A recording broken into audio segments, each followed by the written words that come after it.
2025 में न्यूजीलैंड ने immigration history का सबसे बिजी साल देखा, जब उन्होंने 1 लाख से भी ज्यादा वीजा एप्लीकेशंस प्रोसेस की और प्रोसेसिंग टाइम्स को भी सिग्निफिकेंट तरीके से कम किया।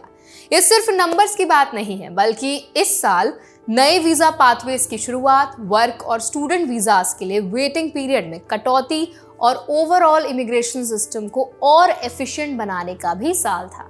तो आज इस वीडियो में हम डिटेल में समझेंगे कि कौन कौन से वीजास जल्दी डिसीजन में आ रहे हैं, नए रूल्स क्या हैं, इंडियंस को इसके लिए क्या प्रिपरेशन करनी चाहिए और लीगल प्रोविजंस क्या कहते हैं।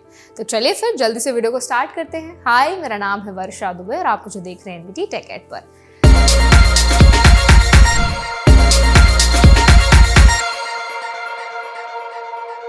सबसे पहले बात करते हैं प्रोसेसिंग टाइम्स की। विजिटर वीजाज अब एवरेज 5 वर्किंग डेज में डिसाइड हो रहे हैं, जो 2024 में 7 दिन था।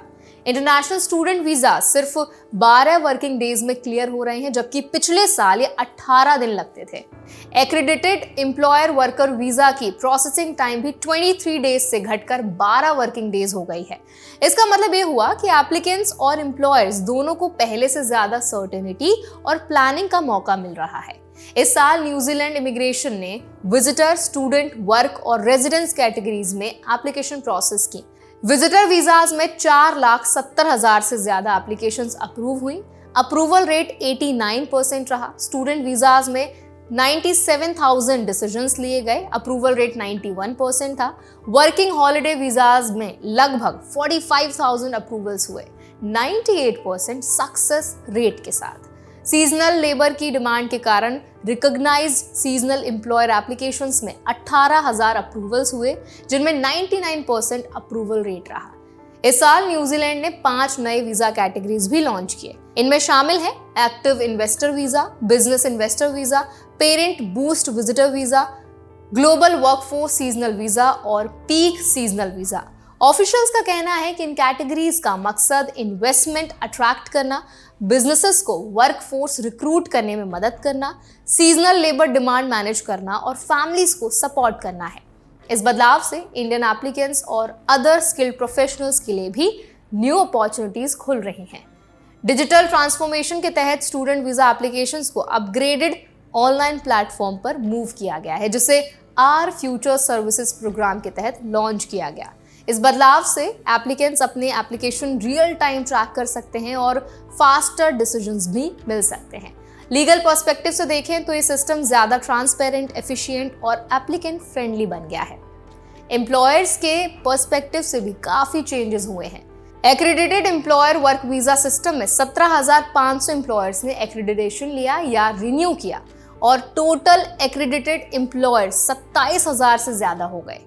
न्यूजीलैंड इमिग्रेशन ने पोस्ट एक्रेडिटेशन चेक्स भी किए, लगभग 2,500 विजिट्स कवरिंग 2,300 एम्प्लॉयर्स। लगभग 43,000 AEWV एप्लीकेशंस डिसाइड की गई, अप्रूवल रेट 91% के साथ। ये सभी मेजर इंश्योर करते हैं कि work visa holders legal standards के हिसाब से काम कर रहे हैं और एम्प्लॉयर कंप्लायंस मेंटेन्ड है। बॉर्डर और कंप्लायंस एक्टिविटी पर भी फोकस रहा। 2025 में 13.4 मिलियन बॉर्डर मूवमेंट्स फैसिलिटेट किए गए, 16 प्रोसिक्यूशंस हुए, 151 इन्फ्रिंजमेंट नोटिसेस इशू किए गए और 1330 असाइलम डिसीजंस लिए गए। रेफ्यूजी फैमिली सपोर्ट कैटेगरी के तहत 550 लोगों को रीसेटल किया गया। इसका मतलब है कि न्यूजीलैंड इमिग्रेशन सिस्टम सिर्फ फास्ट नहीं है, बल्कि कंप्लायंस और सिक्योरिटी मेजर्स के लिहाज से भी मजबूत है।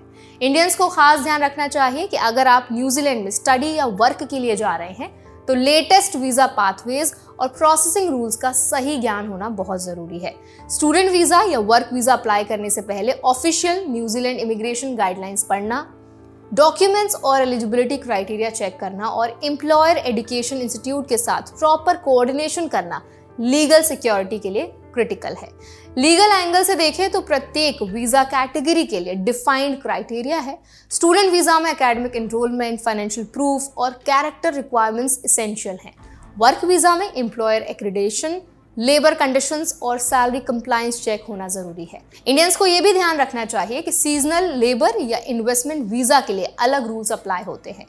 इस पूरे सिस्टम में मेन एडवांटेज ये है कि फास्ट प्रोसेसिंग और क्लियर डिजिटल ट्रैकिंग से अनसर्टेनिटी बहुत कम हो गई है। इंडियंस और अदर एप्लीकेंट्स को प्रॉपर डॉक्यूमेंटेशन, एलिजिबिलिटी अंडरस्टैंडिंग और ऑनलाइन ट्रैकिंग के जरिए फास्टर अप्रूवल्स और कंप्लायंस रिस्क रिडक्शन का फायदा मिल सकता है।